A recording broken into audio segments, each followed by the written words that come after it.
What happens when the man you're trying to forget is already watching you? Maya had stepped onto that stage, expecting the most important presentation of her career.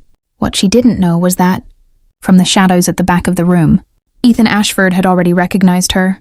She had survived the presentation. Now came the part she couldn't rehearse. The questions. Miss Solis, if human continuity can read emotional vulnerability, how do you stop that information from being used to control the passenger? Why can't I zoom in on him? It's blocked. Holy shit. Focus, Maya. He asked you a question. The system is secure because it was designed to support human adaptation, not replace human judgment. Human continuity strengthens resilience, stability, and cognitive balance while keeping the passenger in control. Thank you, Mrs. Solis. That was the presentation I was hoping for. Not the corporate version. With the questions over, Maya finally stepped off the stage beside Lucas. For her, the hardest part was supposed to be over. Please welcome Ethan Ashford.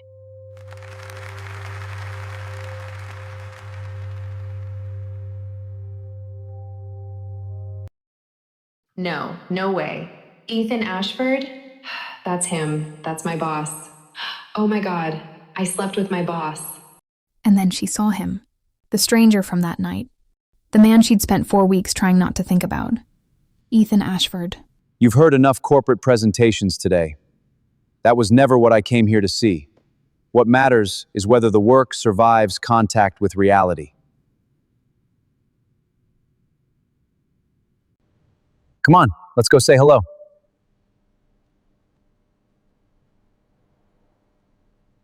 Maya had exactly one problem with that plan.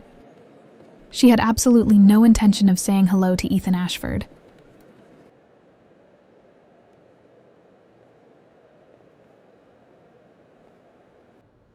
Ethan, Lucas, good summit, good work.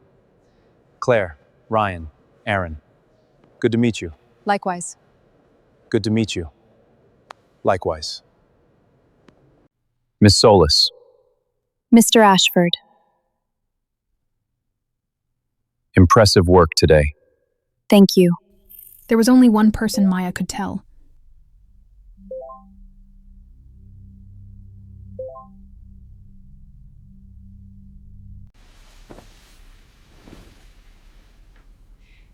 So, what is your CEO problem? It's Ethan Ashford, our CEO, the man from the bar. And tomorrow we still have another meeting with him, just for human continuity. And I still don't remember what happened after we kissed and walked into his apartment. I only remember waking up naked in his bed.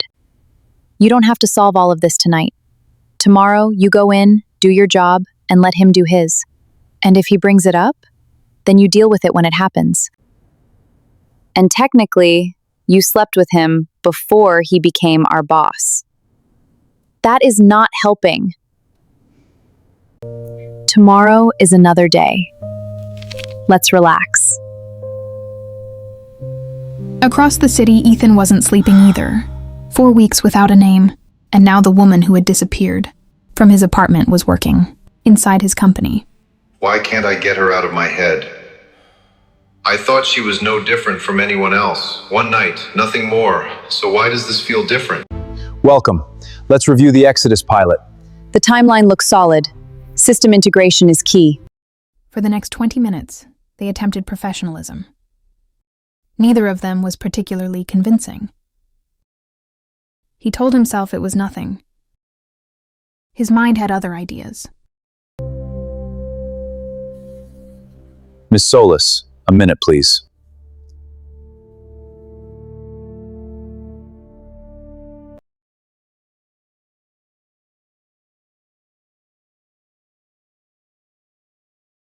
Oh my God, Ethan, not the time to dream.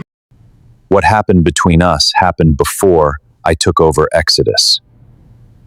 I don't want there to be any misunderstanding about what that means here. It won't affect your position, your work, or the way I evaluate you. No favors, no exceptions. I wasn't expecting any. Good. Then we understand each other.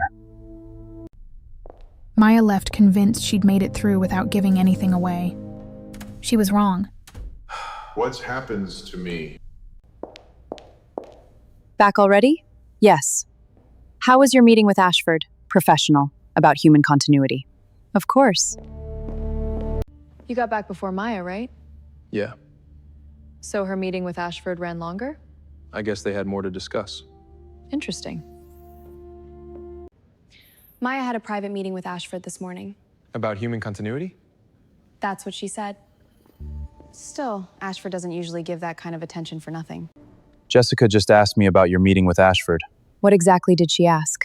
if you were still with him, why you got back later than me. Thanks. Just be careful, she was digging. Let's see who you really are. Right. So that's who you are. A billionaire, a golden boy, a man the whole world already knows. Of course, someone like you would move on without thinking twice. Favors, no exceptions. Then we understand each other. Fine. I get it. Tia Maya, play with me. I just got here, cariño. Please? You're not getting away now. Apparently not. Tia Maya, now. 2 minutes, cariño. You know he's not giving you 2 minutes. I'm beginning to realize that. And the nominees for Best Director are... Okay, you win. Told you. Not a word for Shadows of the Past. Shh, the cellists are starting. And now, the final and most anticipated guests of the evening are arriving. Stay with us.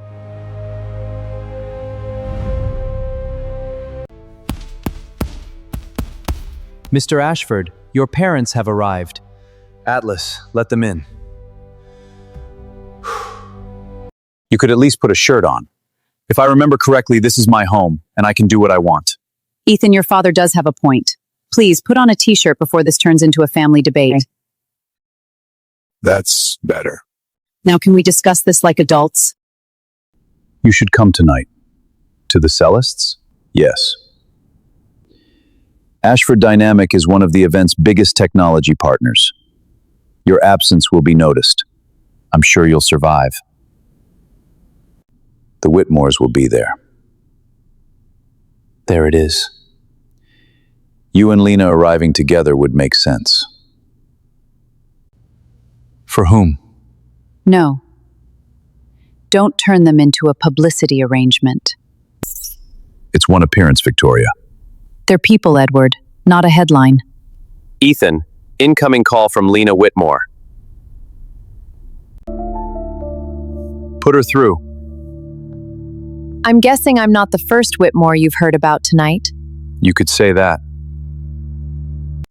For the record, I tried to stop this. I figured. Forget them. I'm asking. Why? Because I've spent 8 years trying to get into that room on my own terms. I fought for every step of it. And tonight, I'd rather have one person beside me who actually knows what that cost. One appearance. One appearance. I'll pick you up in 20 minutes. I'll be ready.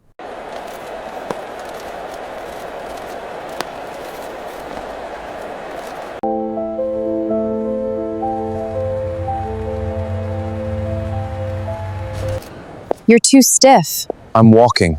Like you're heading into a board meeting. That sounds like their problem. Tonight, unfortunately, it's ours.